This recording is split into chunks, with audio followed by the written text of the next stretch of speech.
Hello students.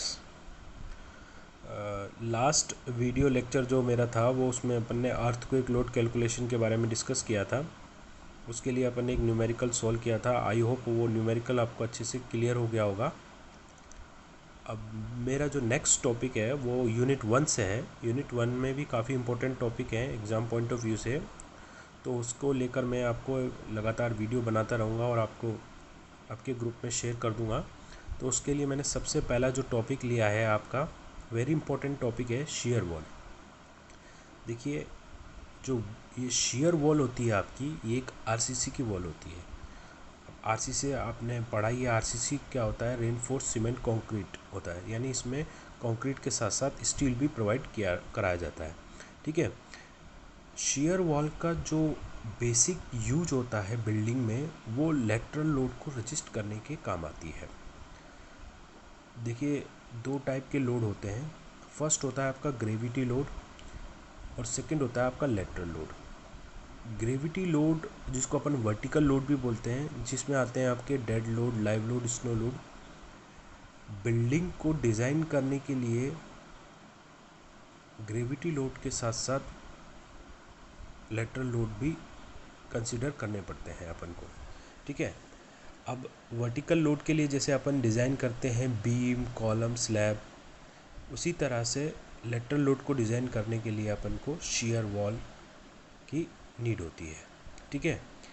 Share wall lateral stability देती है building को। ड्यूरिंग अर्थक्वेक कोई बिल्डिंग अच्छी परफॉर्मेंस दे, उसके लिए नेसेसरी है कि उसमें शेयर वॉल की स्ट्रेंथ अच्छी होनी चाहिए। ठीक है। अब अपन यहाँ देख लेते हैं। सबसे पहले देखो, यहाँ लिखा हुआ है the primary purpose of all kind of structural system use in building type of structure is support to gravity load. जैसे कि मैंने आपको बताया था, the most common load resulting from the effect of gravity are dead load, live load, snow load. ठीक है। Beside the vertical load, building are subjected to lateral load caused by wind, blasting, earthquake load can develop high stress, produce sway movement और vibration। तो ये जो आपके horizontal load होते हैं structure में, sway movement, vibration आदि प्रोड्यूस करते हैं। ठीक है। Therefore it is very important for structure to have sufficient strength against vertical load together with adequate stiffness to lateral load। क्योंकि अगर आप एडिशनल स्ट्रेंथ नहीं देंगे इन लेटरल लोड के अगेंस्ट, तो आपकी स्ट्रक्चर की ओवरटर्निंग हो जाएगी। ठीक है। तो for this purpose all kind of vertical member are made of structural wall generally called shear wall. ठीक है। अब आगे देख लेते हैं। Reinforce concrete building often have vertical plate like RC wall. ठीक है, called shear wall in addition to slab, beam, column. मैंने आपको बताया था पहले कि स्लैब, बीम, कॉलम के साथ साथ अपन एक आरसीसी की वॉल बनाते हैं, उसको अपन शेयर वॉल कहते हैं।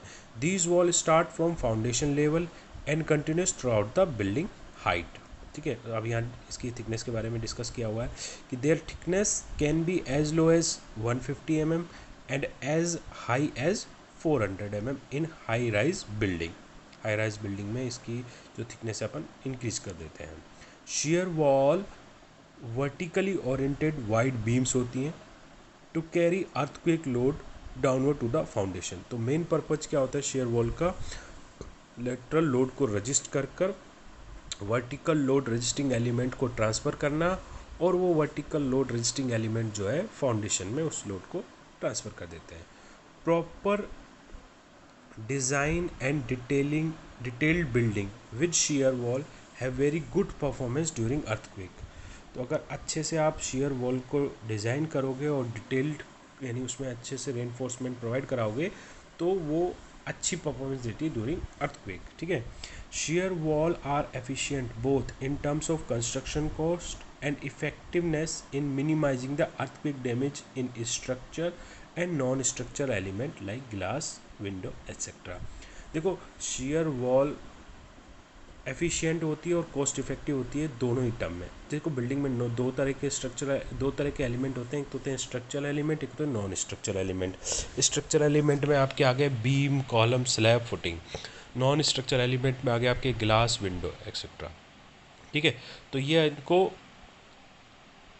इनमें जो इफ़ेक्ट आता है अर्थक्वेक के कारण, यानी अगर जो अर्थक्वेक लोड आपका आ रहा है वो शियर वॉल अच्छे से बियर कर लेगी, तो इन जो नॉन स्ट्रक्चर एलिमेंट है और या फिर आपके स्ट्रक्चर एलिमेंट है, इनमें जो डैमेज होगा वो कम होगा। ठीक है, नेक्स्ट है shear wall should be provide along preferably both length और विड्थ दोनों डायरेक्शन में प्रोवाइड होती है। However if they are provide along only one direction, a proper grid of beam and column in vertical plane must be provided along the other direction to resist strong earthquake effect। तो आप किसी भी building में share wall को दोनों direction में, यानी length की डायरेक्शन और विड्थ की डायरेक्शन में प्रोवाइड करा सकते हैं। अगर आप किसी एक डायरेक्शन में प्रोवाइड करा रहे हैं शेयर वॉल, तो दूसरी डायरेक्शन में आपको प्रॉपर ग्रिड यानी बीम और कॉलम का वर्टिकल प्लेन में प्रॉपर ग्रिडिंग करनी पड़ेगी। ठीक है, अब नेक्स्ट आगे देख लेते हैं शेयर वॉल सेक्शन के बारे में। Typical shear wall section are box type की होती है, जो लिफ्ट में अपन यूज़ करते हैं। एल शेप होती है, U shape, W shape, H shape and T section. Rectangular cross section is common thin wall hollow RC shaft around the elevator core of the building also resist earthquake force। ठीक है, तो ये जो thin hollow rectangular, ये आपका पहला वाला diagram mention कर रखा है, ये अपन जनरली प्रोवाइड कराते हैं लिफ्ट में। ठीक है, बाकी L shape, U shape, H shape, T shape की आपकी होती है। और ये आपका नेक्स्ट जो डायग्राम है, geometry of the share wall दिखा रखी है, क्या आपको वॉल टाइप में प्रोवाइड करा सकते हो, तो अपन लेंथ और विड्थ दोनों डायरेक्शन में, ये जो आपको डैश डैश पोर्शन से मेंशन कर रखी है, ये आपकी शेयर वॉल है। ठीक है, ये किसी भी बिल्डिंग का ग्रिड प्लान है। ये रेक्टेंगुलर बॉक्स जो है कॉलम को शो कर रहे हैं, और ये दो कॉलम के बीच में जो शो हो रहा है, ये आपकी बीम है। और जहाँ पर रेनफोर्स कंक्रीट आरसी की वॉल, शेयर वॉल दे रखी है, उसका प्लान अलग से शो कर रखा है, आपको दिखा रखा है। अब देखो नेक्स्ट टॉपिक आता है अपना फंक्शन ऑफ शेयर वॉल। आगे देख लेते हैं अपन फंक्शन ऑफ शेयर वॉल में। Shear wall must provide the necessary lateral strength to resist horizontal earthquake force. When shear wall are strong enough, they will transfer these horizontal force to the next element in the load path below them। देखो, जो shear wall होती है उसका basic purpose क्या होता है कि वो लोड को रजिस्ट करती है और उसके साथ साथ ये वो लोड को ट्रांसफ़र करती है नेक्स्ट लोड पाथ एलिमेंट पर।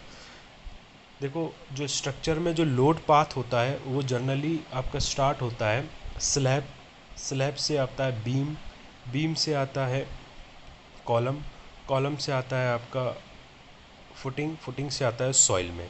तो ये एक लोड पाथ होता है, जनरल लोड पाथ, जो भी कोई लोड ट्रांसफ़र होता है from top to bottom structure में इस तरह से होता है। ठीक है, तो इसमें क्या होता है, इन सब का कनेक्शन होता है आपस में, रिजिड कनेक्शन होता है इनमें। अगर कहीं पर भी कनेक्शन में ब्रेक होगा तो लोड पाथ में एरर आ जाएगी, या फिर प्रॉपर कनेक्शन अगर आप डिज़ाइन नहीं करोगे तो स्ट्रक्चर जो है आपका ब्रेक होने के चांसेस बढ़ जाते हैं। तो उसी लोड पाथ में आपका शेयर वॉल का भी एक इम्पोर्टेंट रोल होता है, क्योंकि ये हॉरिजॉन्टल लोड रजिस्टिंग एलिमेंट हो गया, कि मतलब ये हॉरिजॉन्टल लोड को रजिस्ट करता है और उसको ट्रांसफ़र करता है वर्टिकल लोड रजिस्टिंग एलिमेंट्स पर। जैसे वर्टिकल लोड रजिस्टिंग एलिमेंट हो गए आपके बीम, कॉलम, स्लैब, ये सब आपके वर्टिकल लोड रजिस्टिंग एलिमेंट है। और जबकि शेयर वॉल आपका हॉरिजॉन्टल लोड रजिस्टिंग एलिमेंट है, ये आपका हॉरिजॉन्टल लोड को ट्रांसफ़र करता है। ठीक है, आगे देख लेते हैं नेक्स्ट फंक्शन शेयर वॉल का।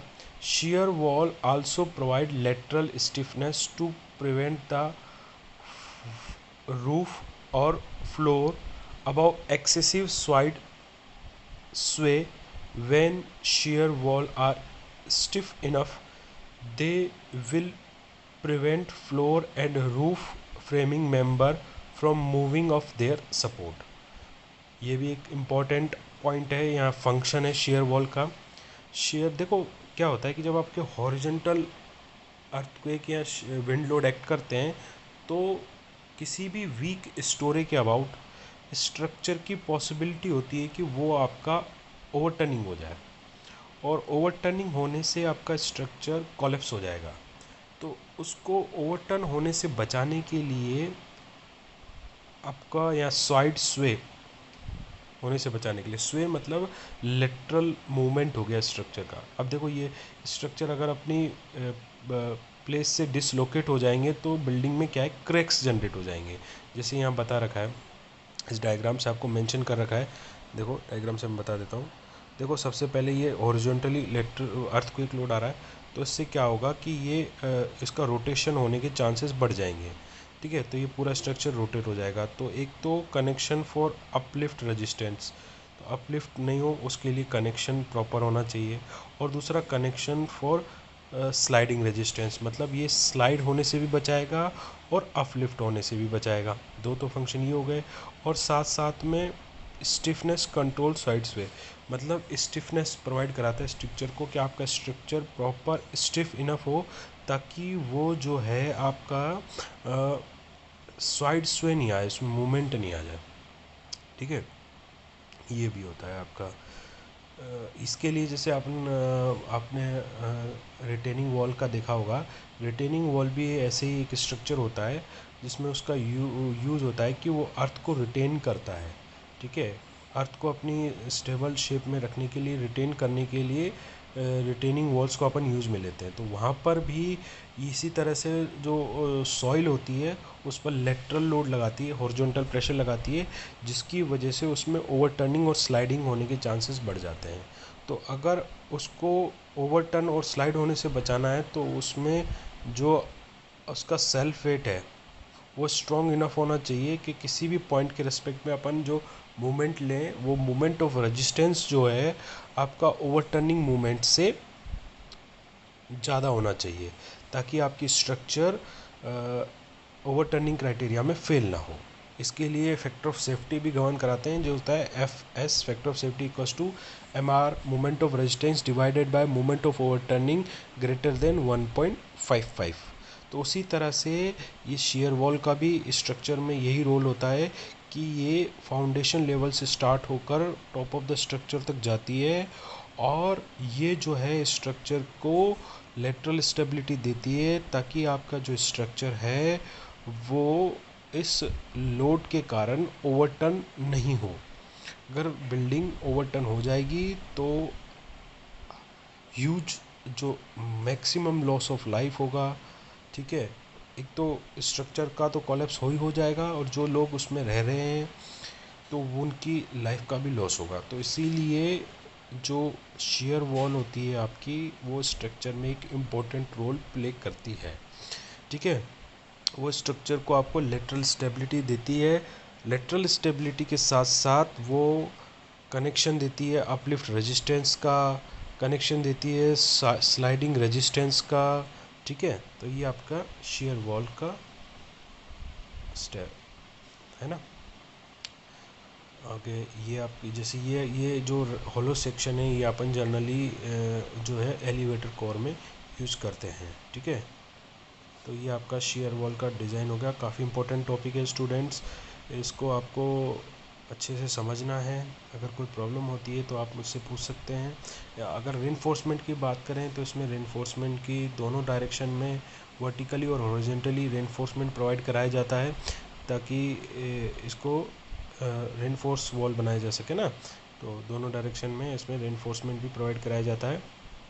ठीक है, और ये अपन ने डिस्कस किया है कि बेसिक जो है box section, L section, U section, W section, S section, T section अपन प्रोवाइड कराते ही हैं। ठीक है, तो ये आप अच्छे से पढ़ें, इसको देखें। ठीक है, ये डायग्राम है, जैसे इसे ज्योमेट्री दिखा रखी है। अब आप नॉर्मली आप ऐसे देख के पता नहीं लगा सकते कि बिल्डिंग में कहाँ पर शेयर वॉल है, वो अपन उसके प्लान देखकर ही आइडेंटिफाई कर सकते हैं कि बिल्डिंग में शेयर वॉल कहाँ प्रोवाइड की कराई हुई है। ठीक है ना। और आने वाले लेक्चर्स में हम जो है इस फर्स्ट यूनिट के और इम्पोर्टेंट टॉपिक हैं कुछ, उनको कवर करेंगे। जैसे कि सिमेट्रिक एसिमेट्रिक बिल्डिंग्स फॉर्म हो गई है ना, vertical horizontal load resisting elements हो गए, और डिफरेंट टाइप ऑफ लोड हो गए, कौन कौन से लोड स्ट्रक्चर पे एक्ट करते हैं। ठीक है, तो आने वाले लेक्चर्स में हम इनको कवर्स करेंगे। ये वीडियो आप देखते रहिए, और कोई प्रॉब्लम हो तो आप मुझे व्हाट्सअप कर सकते हैं या कमेंट सेक्शन में क्वेश्चन कर सकते हैं। ठीक है स्टूडेंट्स, गुड लक।